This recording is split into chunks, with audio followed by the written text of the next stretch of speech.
Hi, xin chào các bạn đã quay lại trở lại với kênh channel của mình. Thì ngày hôm nay mình sẽ nhận định và phân tích và dự đoán trận Manchester City và Arsenal vào lúc 2 giờ 15 ngày 18 tháng 6. Thì sau 3 tháng gián đoạn vì đại dịch Covid thì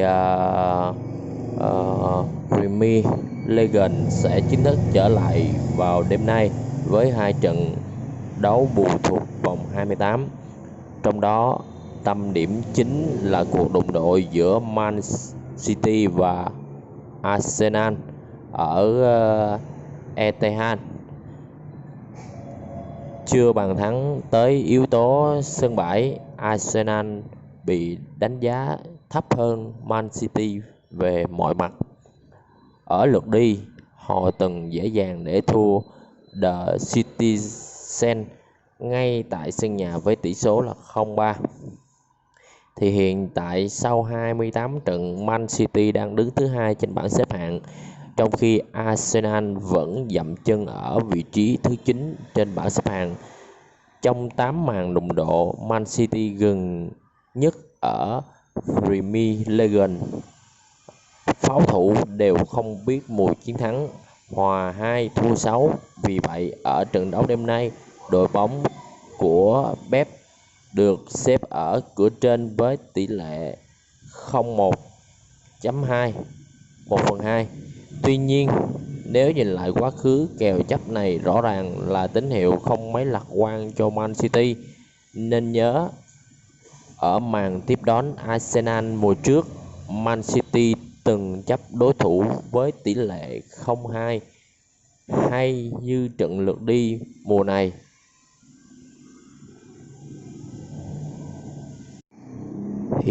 Tuy nhiên, nếu nhìn lại quá khứ, kèo chấp này rõ ràng là tín hiệu không mấy lạc quan cho Man City. Nên nhớ, ở mùa tiếp đón Arsenal mùa trước, Man City từng chấp đối thủ với tỷ lệ 0-2, hay như trận lượt đi mùa này. Dù làm khách ở Emirates thì The Citizen vẫn được đánh giá cao ở tỷ lệ 1/2. Giới đầu tư châu Á có lý do để nghi ngờ Man City bởi họ 99,9% đã trở thành nhà cựu vô địch. Mục tiêu của thầy trò Guardiola trong phần còn lại có chăng là duy trì vị trí thứ hai ở Premier League và căng sức cho hai trận đấu cúp còn lại, FA Cup và Champions League. Đây có lẽ cũng là lý do khiến Man City liên tục khiến giới đầu tư châu Á thất vọng.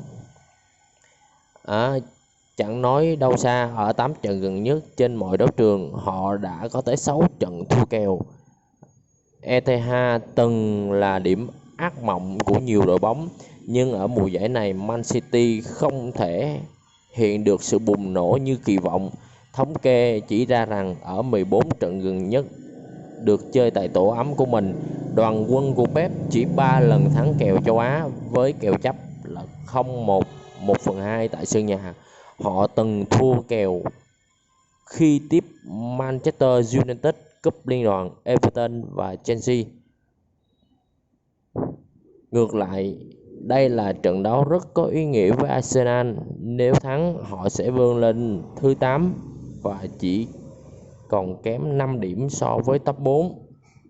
Khi ấy, pháo thủ hoàn toàn có thể tạo ra cuộc ganh đua quyết liệt trong phần còn lại để tìm vé dự Champions League.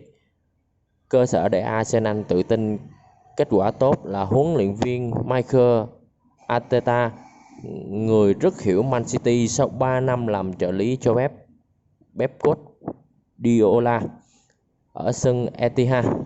Hơn nữa, dưới thời của Mikel Arteta, Arsenal có sự thay đổi đáng kể về tinh thần lẫn lối chơi. Trong 16 trận đấu trên mọi đấu trường kể từ khi Arteta nắm quyền, pháo thủ chỉ 2 lần rơi vào cảnh trắng tay. Nhà cầm quân người Tây Ban Nha đã mất khá nhiều thời gian và công sức để cải tổ hàng thủ, nên Arsenal có quyền tin tưởng kết quả tốt ở trận đấu đêm nay. Thống kê chỉ ra rằng trong 9 cuộc đụng độ gần nhất giữa hai đội ở Champions League thì có tới 8 trận kết thúc với ít nhất 3 bàn.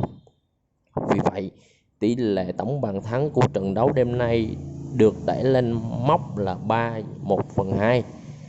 Tuy nhiên, cần nhấn mạnh rằng dưới thời của Arteta, Arsenal chơi phòng ngự tốt hơn rất nhiều, không dễ để Man City có thể tạo ra cơn mưa bàn thắng như các cuộc chạm trán trước đây.